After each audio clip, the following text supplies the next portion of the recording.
Hello, fellow bookworms. Thank you for joining us again for the Abyss Book Club. I'm Brittany. And I'm Hallie. And we're really excited that you're joining us today. We're going to be talking about The Woman in Cabin 10 by Ruth Ware. And we both really like this book, so we're excited to talk to you about it and find the true crime connections to it and discuss all of that. Don't forget to follow us on Instagram, Facebook, and Twitter for all the updates. Make sure to visit our website at theabysspod.com for posts on each episode, each case we talk about, and each book club episode too. Don't forget to subscribe wherever you listen to podcasts and follow us on Facebook, Twitter, and Instagram at theabysspod. Be sure to visit our website, theabysspod.com, for show notes and pictures from the cases that we talk about. You can also contact us through there or any of our social media if you have thoughts on the cases we talk about or the books that we are discussing. We'd love to hear your opinions on all of that, so be sure to reach out. And be sure to stay tuned at the end of the episode because we will reveal the book we'll be talking about next month. The author of The Woman in Cabin 10 is Ruth Ware, and she is a best-selling author in Britain. She's worked as a bookseller, a publicist, so she was able to work really closely with professional authors and learn from them, grow with them, and see all the nooks and crannies of being an author. From her bio, she seems fairly personable and hardworking. She spent years hiding her novels under her bed due to insecurities, but she eventually took them out to publish the book, and look at where she is today. So that just shows you that if you're ever insecure or afraid to do something, it's better to take that leap and possibly fall. Ruth Ware says that she relates to her characters only by the fact that they can't stand black coffee. Other than that, the characters are nothing like her. She's often compared to Agatha Christie in terms of her writing style. She's very whodunit murder mystery. And she is praised for her ability to write an exciting psychological crime thriller.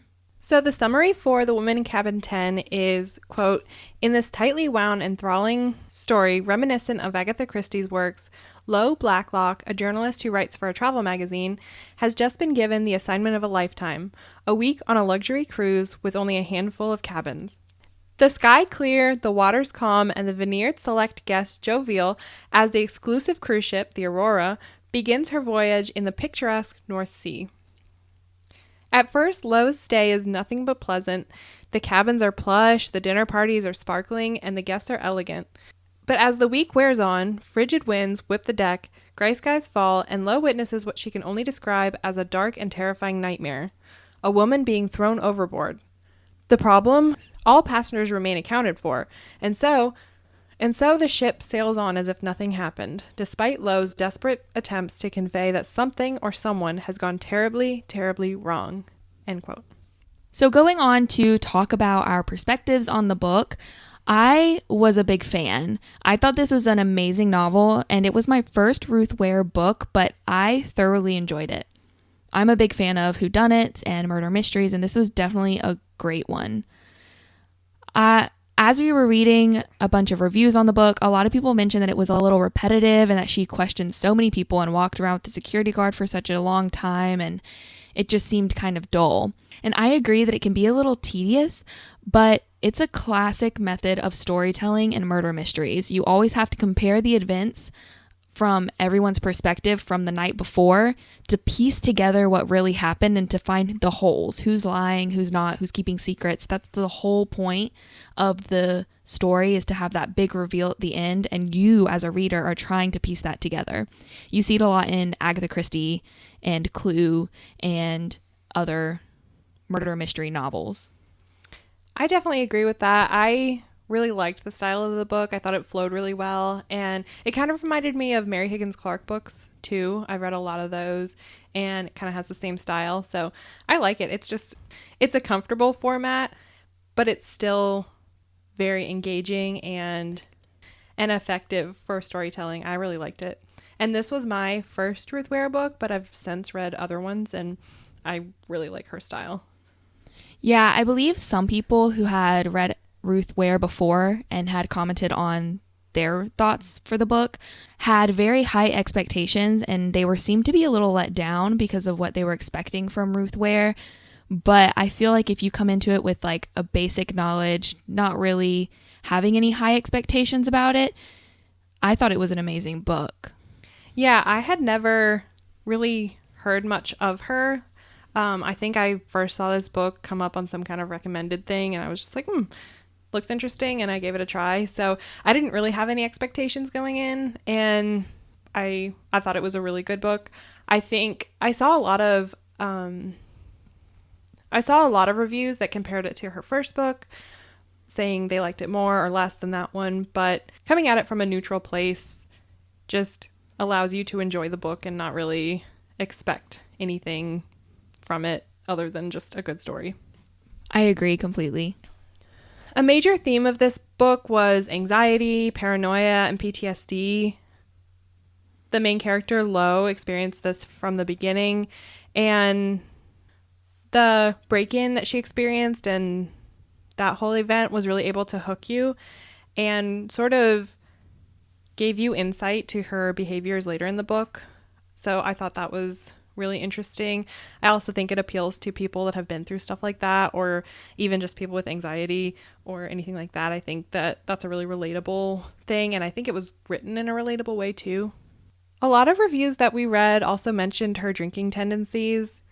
But when you consider everything that Lo was going through, that she was already dealing with paranoia and anxiety, and that she was going through this really panicked time and trying to communicate with people that she wasn't really on the same level as, and being on a cruise where they're just continually giving her alcohol and there's drinks everywhere, and that's kind of what a lot of people do on ships.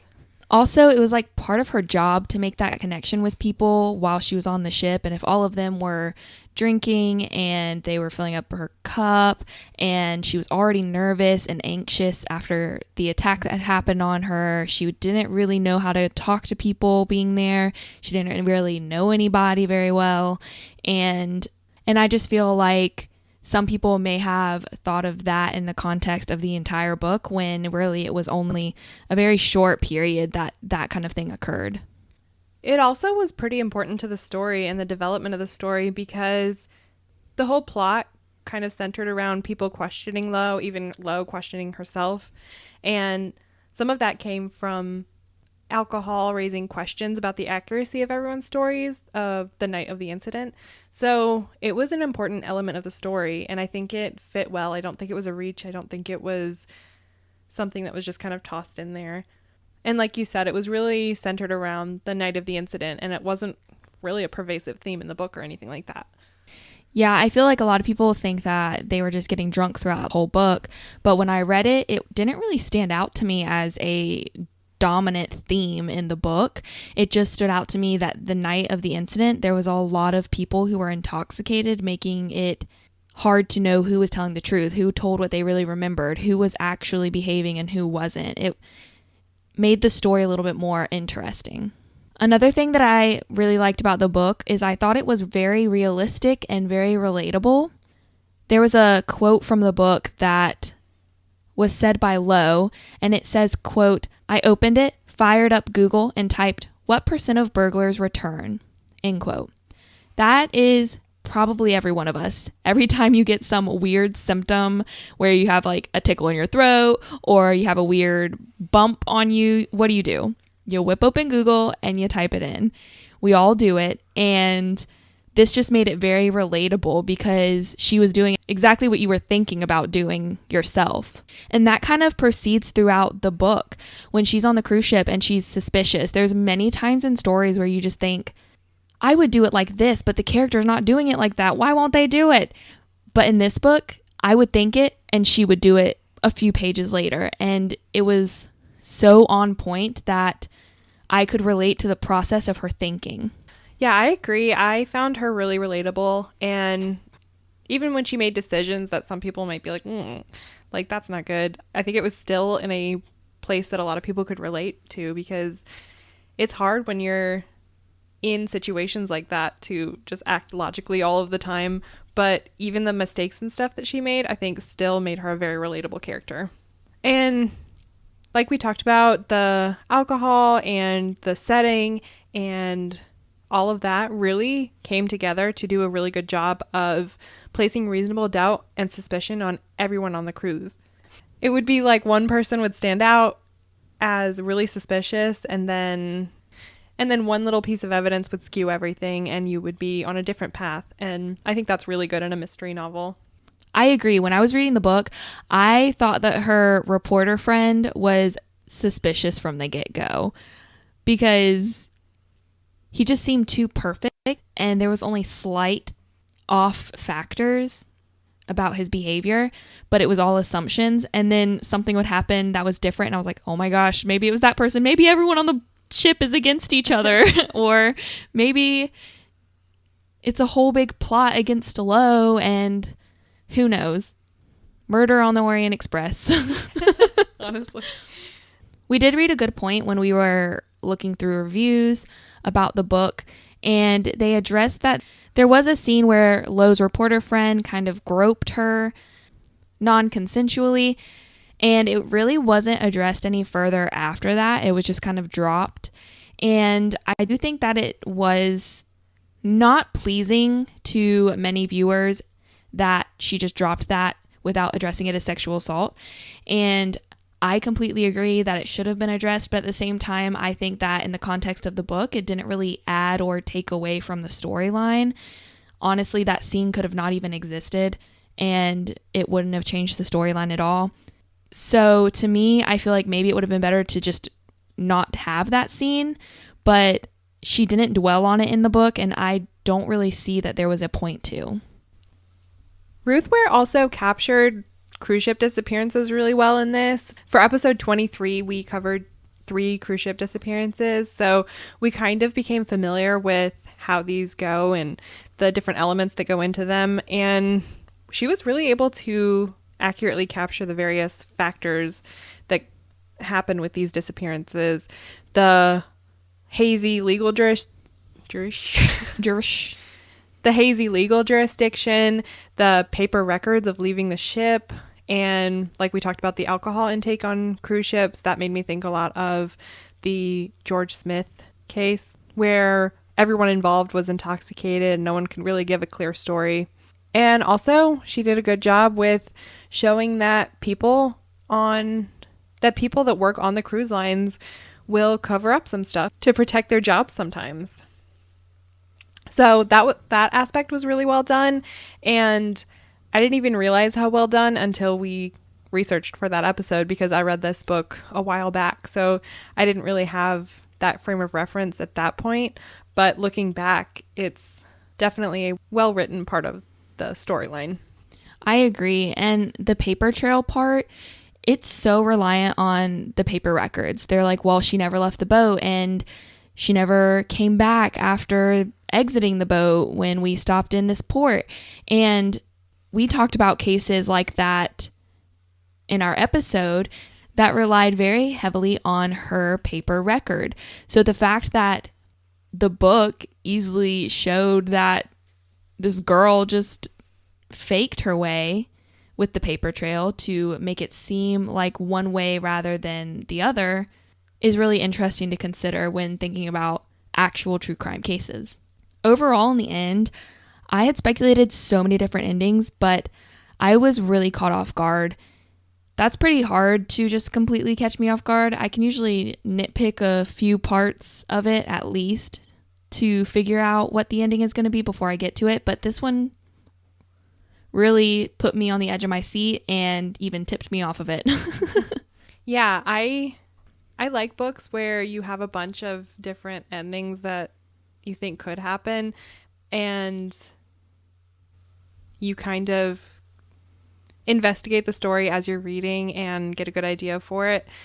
And I thought the ending was well done. It wasn't a book that was just like, oh, it's so obvious that there can only be one thing that happened, and you just go along and you hope there's a twist and there isn't. She really did a good job with building the suspense and wrapping it up nicely. So that basically wraps up our thoughts on the book. We'd love to hear your opinions on the book. So if you want to share your thoughts, reach out to us on Instagram, Twitter, or Facebook, and let us know. Now we're going to jump into the true crime related aspects of the book. The first thing we're going to talk about is kidnapping a witness to a crime and robbery and burglary. The example we found of this is two southwestern Missouri men, Jeffrey Marsh, age 32, and Zachary Archer, age 31, kidnapped a woman who reported Marsh as a suspect in the robbery of her gun.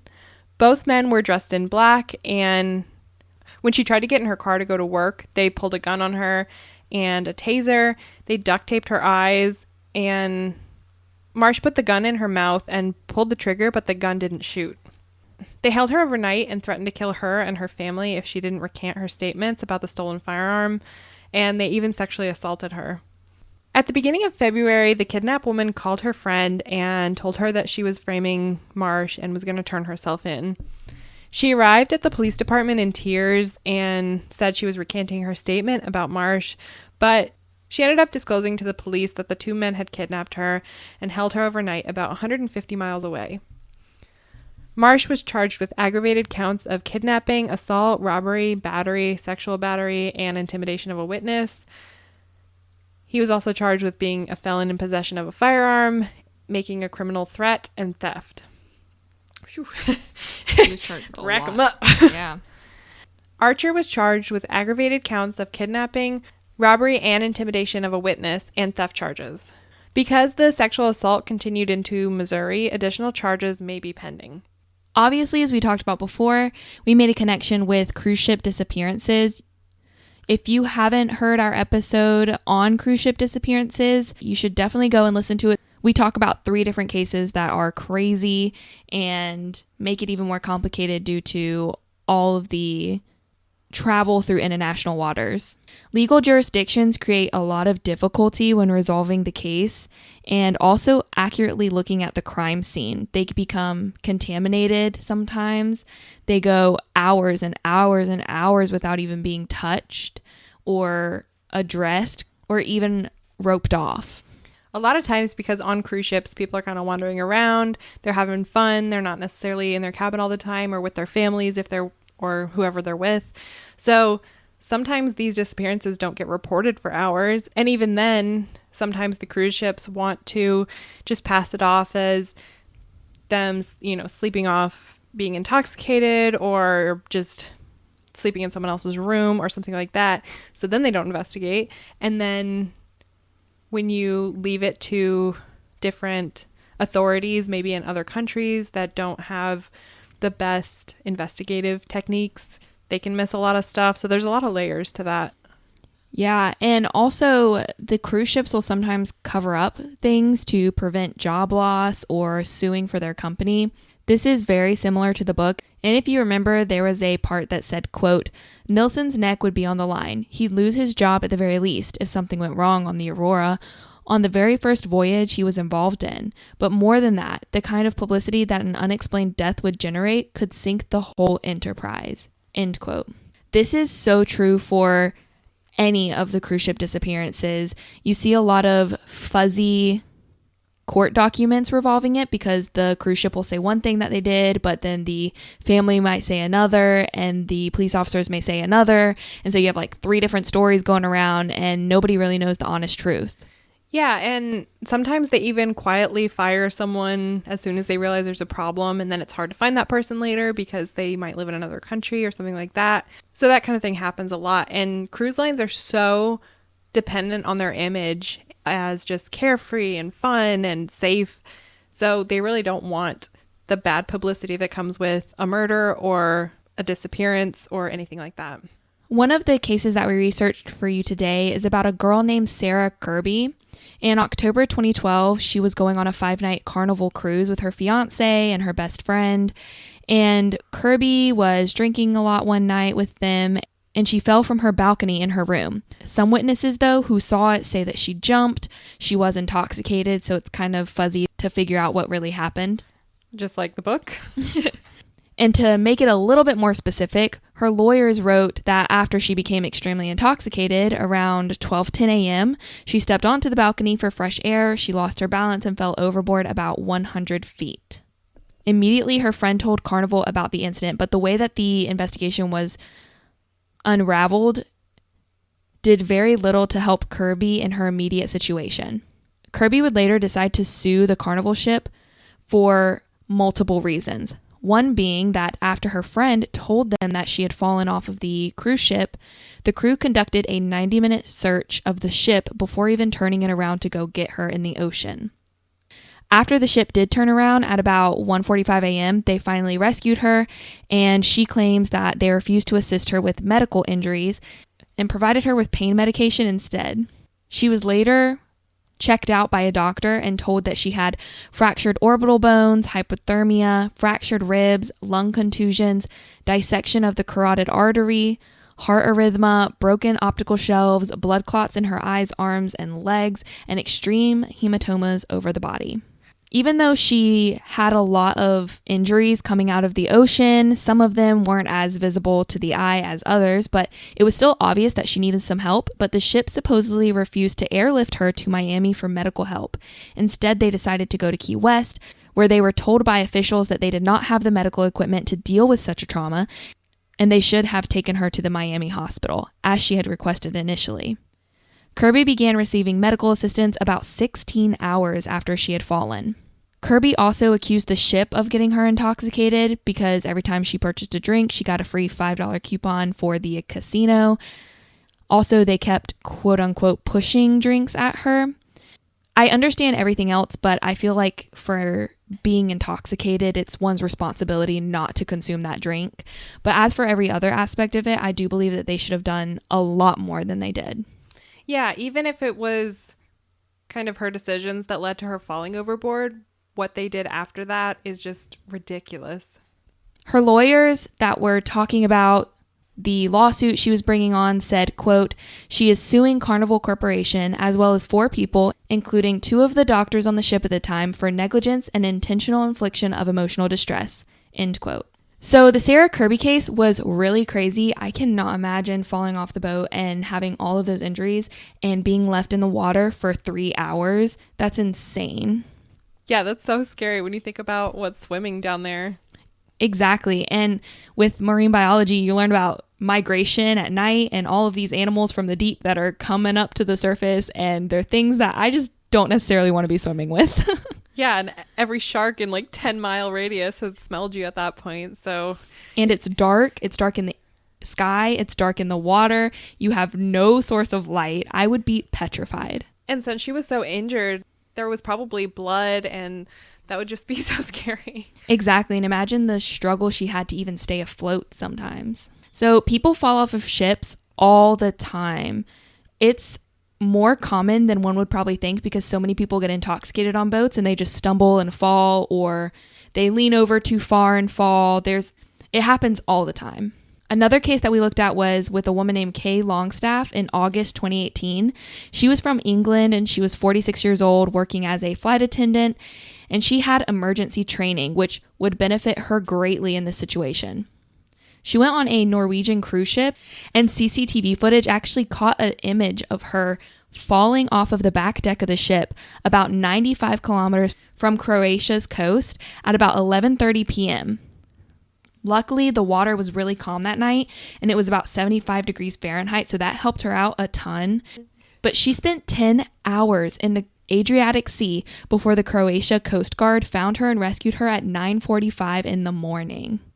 She said that she was alive and in good shape after leaving the water because she did yoga, and she continuously sang to keep from falling asleep and to help maintain her body heat while she floated in the water. She was definitely a fighter, and you have to remember too, when you fall from that height, it's not like falling into soft water. Like, it's basically the same as hitting concrete. Yeah, that's why Sarah Kirby had so much damage and injury to her body, is because she probably body slammed the water. Spending hours in the water, trying to keep afloat, trying to not get too panicked, and dealing with injuries and probably a lot of pain. That's just crazy. Not to mention that she had to pull an all-nighter. She could not fall asleep. She had to stay afloat, and that was from 11:30 to 9:45 in the morning. She was probably exhausted. Oh, yeah. Another theme in the book was powerful people having enough influence to get away with crime. We saw this with Lord Bulmer in the book. And an example we found of this was a man named Robert H. Richards IV. He was an heir to the DuPont family fortune, which that family is worth about $14.5 billion. So quite a bit of money. Richards' home cost $1.8 million. In 2009, he was accused of repeatedly raping his own daughter when she was a toddler. She told her grandmother when she was 5 years old and was taken to a pediatrician. Richards was arrested and he denied the charges and requested a polygraph, which he failed, and then he finally pled guilty. Richards' lawyers were able to reduce the charge to fourth-degree rape, which is usually associated with statutory rape, and he was sentenced to only 8 years in prison. But after the lawyers continued talking to the court, it was decided that Richards would not do any jail time and his sentence was suspended. The reason that he would not do any jail time was that the courts thought he wouldn't do well in jail, so it was better just to let him go home. He served no time, he was placed on probation and had to register as a sex offender, and he was forced to pay $4,395 to the Delaware Violent Crimes Compensation Board. Remember, his family is worth billions. His house is worth almost $2 million, and he was forced to pay less than $5,000. This was kept under wraps until 2014 when his ex-wife brought up a civil suit against him because she suspected he was raping their 19-month-old son. And because of this, the prior documents came to light and everything basically came out. So that's a pretty big case of influenza, as people say, where his wealth and status prevented him from paying at all for raping a child. Yeah, this is a horrendous case, and sadly, this is just one that is publicized. Think about all of the times that politicians or businessmen or CEOs or people like that who have so much money and so much power, so much control, that they get away with basically murder. Another part of the book that related to true crime is the Whodunit web forum. It's a discussion board where people were posting their ideas on what might have happened in the case, and this is much like true crime. There's a quote from the book that said, quote, "Can you people remember this is a real person you're talking about and not just your personal episode of Murder, She Wrote," end quote. I think it's important to say that online forums can be beneficial and malevolent at the same time. Online comments from people who may not have the full details about the case could really jeopardize the investigation itself or impact the family members with their accusations. It's so easy to hide behind a phone or a computer, but if it's not something that you would be willing to say to their face, maybe it just shouldn't be said. Yeah, I think that happens a lot when people get very confident when they're anonymous online and they just say whatever without caring about the consequences because there really are none because they're anonymous. So they'll just say things that hurt the family, hurt the victim, hurt the case, and just don't really care about the repercussions for other people. Yeah, and as for the investigation itself, you've seen a lot of cases where police have to completely silence the people involved in the case, the officers themselves, to prevent distractions and to prevent people from running amok with theories. However, the beneficial side of it is we've seen cases assisting in the resolution of some crimes. But people just need to be conscientious of what they say and who it may impact. Also, being confident in their theories with supporting evidence would do a whole lot of good. Yeah, I think that's the main thing, is just reserving judgment and reserving your comments at least for when you know the most information, or at least framing it in a way that may be like, I don't know all the facts, but here's my opinion, instead of being like, I know what happened and I know who did it, when you probably don't even have 10% of the facts. Yeah, there was one case we were looking at, and this guy who was thought to be a suspect by some people, but not by police, they had already ruled him out, was being judged for his appearance. Really, though, this could just be hurting the person and making them feel less about themselves when they maybe had nothing to do even with the murder and are just suffering as a family member as well. Yeah, you don't want to get so wrapped up in these things that you just end up slandering innocent people. But like you said, on the flip side, they can be very helpful too. If you've seen the Netflix documentary Don't Fuck with Cats, that was a case where people on Web Sleuths really broke open one of the most wild cases I've ever heard. But that was people that really did their research, very, very detailed research, and were pretty sure of what they had before they made any comments about it. So that just shows how important it can be and how helpful it can be to those cases, but you have to have all the facts.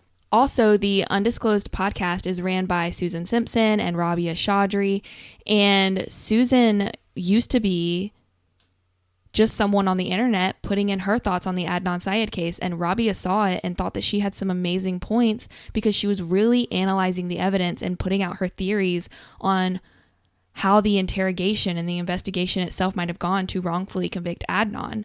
So sometimes it's really beneficial to make your comments online and to contribute to theories and discuss them, because people do read it and people do see it who are important and influential in the case. Definitely. And we've seen really interesting things come out of websites like Web Sleuths and Reddit, and there's a lot of Facebook groups for a lot of popular cases, and they can be really helpful or really detrimental depending on how people act. And that's kind of the internet as a whole too. A lot of people do a lot of awful things when they're anonymous, but it can bring really amazing results too. So as we kind of talked about before, PTSD, anxiety, panic attacks, paranoia, things like that were a big part of the plot of this book. Ruth Ware did a really amazing job describing this when she wrote, quote, "I was clutching the sheets with a rigor mortis-like grip, and I forced my stiff fingers to relax and flex them slowly, feeling the pain in my knuckles subside. I concentrated on breathing in and out, slow and steady, until at last my heart followed suit and I could no longer feel its frantic pounding in my chest." End quote. And as somebody with anxiety, I can definitely attest to this being an accurate description. So I thought that was interesting and definitely made it more relatable. King's College London looked at 106 individuals who had minor injuries after being attacked. Of these, 1/3 experienced symptoms of PTSD. About 80% were paranoid of other people initially. 2/3 experienced paranoia for 6 months after the event. And quote, "Support groups, counseling, and short-term use of antidepressants, anti-anxiety drugs, and sleep aids can help a person through the difficulty of being victimized. However, some people turn to self-medication through alcohol and drugs, but don't treat the underlying cause of their anxiety and often create more problems than they solve." End quote.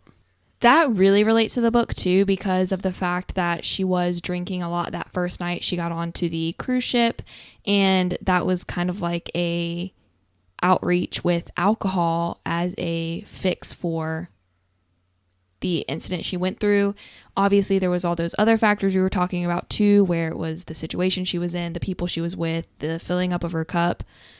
But I guarantee that the anxiety and paranoia of what had happened was also being coped with through alcohol.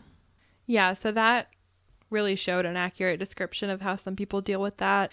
But it's important to remember in real life cases, there's a lot of help out there. So you can definitely overcome that kind of thing. An overarching theme in the whole book was based on this woman being thrown out of the window with a suitcase. This may seem far-fetched. It may be something that you only think happens in the movies or the books in the fiction world, but this is so wrong. It happens a lot more often than we even knew before we researched this case. And it actually makes you feel a little less secure knowing so many unidentified people and body parts wash up in suitcases. The case we found for you today is about a woman who washed up in a suitcase in the Passaic River in Newark, New Jersey. A construction worker saw this luggage at 11 a.m. and decided to open it, didn't really think anything of it. And then he saw a body and got a little wigged out, called 911, as one should. And when they arrived at the scene, they looked at the body, they realized that the individual had been beaten to death and died of blunt force trauma. It was investigated as a homicide. They're still unsure of the woman's identity or how long she was actually in the suitcase, but she had on a red blouse, gray slacks, she had dark skin and a small build, and there is even a sketch of the woman to try and help identify her. Even though there are a lot of cases revolving people in suitcases, we were only going to leave you with this one. A lot of them are pretty much the same, with being unidentified people or with there being foul play involved. So this one kind of shows you what the cases are in general. That wraps up our discussion on The Woman in Cabin 10. We hope that you enjoyed this book as much as we did, but we really want to hear your thoughts if you loved it or hated it or somewhere in between. So definitely reach out. So now we're going to reveal the book we'll talk about next month, and that will be All the Missing Girls by Megan Miranda. The episode's going to come out July 3rd, and I'm going to read the synopsis so you kind of get a feel for what the book's about. Quote, "It's been 10 years since Nicolette Farrell left her rural hometown after her best friend Corinne disappeared from Cooley Ridge without a trace. Back again to tie up loose ends and care for her ailing father, Nick is soon plunged into a shocking drama that reawakens Corinne's case and breaks open old wounds long since stitched. The decade-old investigation focused on Nick, her brother Daniel, boyfriend Tyler, and Corinne's boyfriend Jackson. Since then, only Nick has left Cooley Ridge. Daniel and his wife Laura are expecting a baby, Jackson works at the town bar, and Tyler is dating Annalise Carter, Nick's younger neighbor and the group's alibi the night Corinne disappeared. Then, within days of Nick's return, Annalise goes missing.